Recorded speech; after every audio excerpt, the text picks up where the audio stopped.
Hello.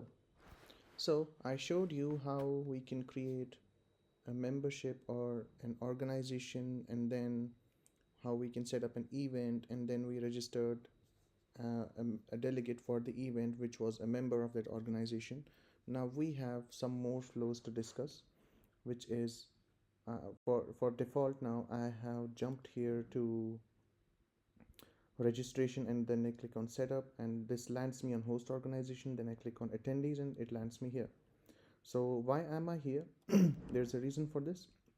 So I wanted to show you how we can onboard a delegate who is an invited member, or is a sponsor or an exhibitor, because they generally have a different link to join.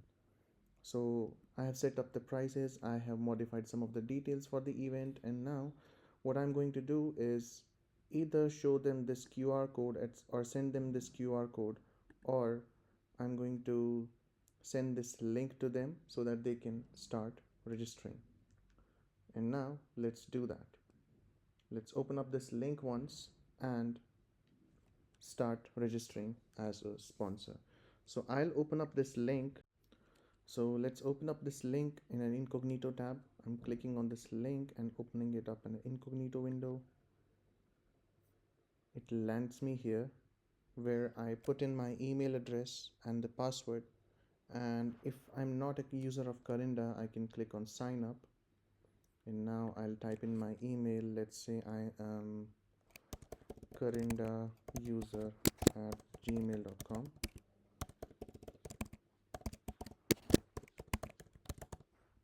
And let's say the title is Mr.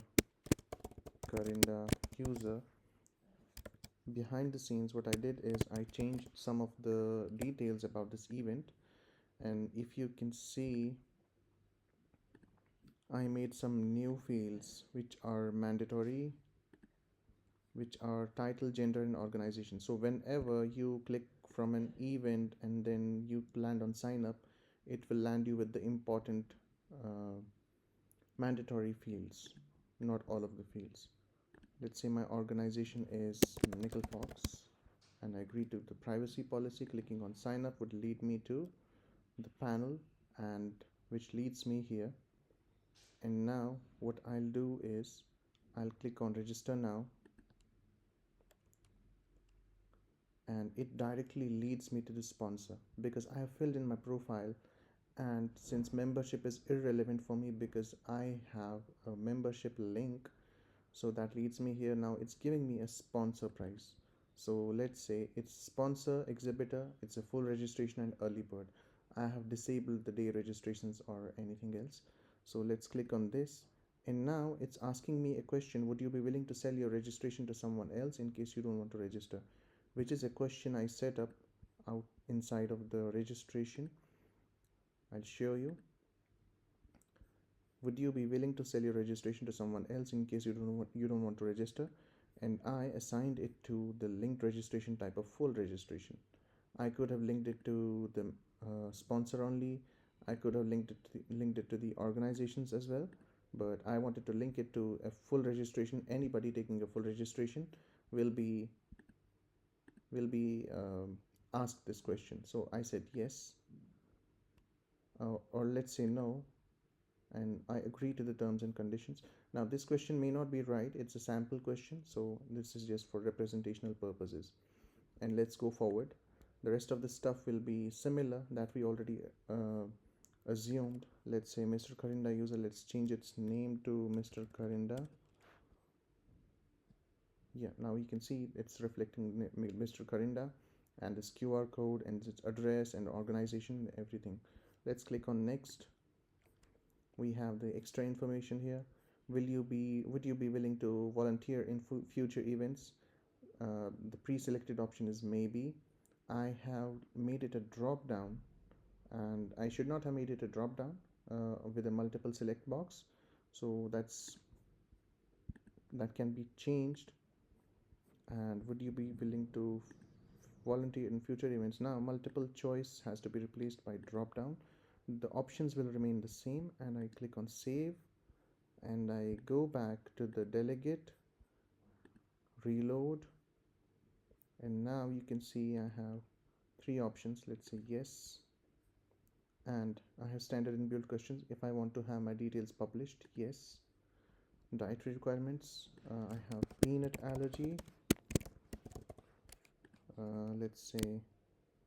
Let's say we don't have any special requirements, and let's click on next. Now we have some add-ons which are changed a little. Let's say I want to take the welcome reception, which is for $10, and now I have dinner in quantity. I want to take dinner, let's say I have someone with me, so I'll take 3 quantities of dinner. Let's say 3, and now it's showing $5 per unit, so this will be equal to $15. So let's click on next. Let's choose an accommodation. Oh yeah, I didn't add any, but I added a direct link. Let's click on this and open up in a new tab, and this would lead me to a link which is, as you can see on the bottom corner left, https melbournehotel.com ref id Currinda. So we'll not open this up because it doesn't lead anywhere. So but yes, in case of direct links added by Currinda admins, this should be leading us to a relevant hotel. Now I haven't added any accommodation, so since this is a little changed event, so there's no accommodation found. So let's click on next, and let's say we pay, and we also apply a code discount. We have a discount code. Let's apply it, and now it gives us a discount of $10 and also appears in our invoice items. Let's say we want to pay by credit card, and we can fill in the details here and pay by credit card, or we can pay by direct deposit. Let's pay by direct deposit, and now we reach the confirmation page. Now our registration for this event has been successfully saved. Now we can go back to the dashboard, and now you can see all of these details are showed up here. I do not have any memberships, so no memberships, no outstanding, because I have paid the amount in the form of uh, direct payment, and I don't have any accommodation, so nothing shows up here. My answers are showing up here, and I can also download certain documents here. Now what I'll do is add some more registrations so that we can go forward and show you the different tabs of members, sorry, delegates. Thank you.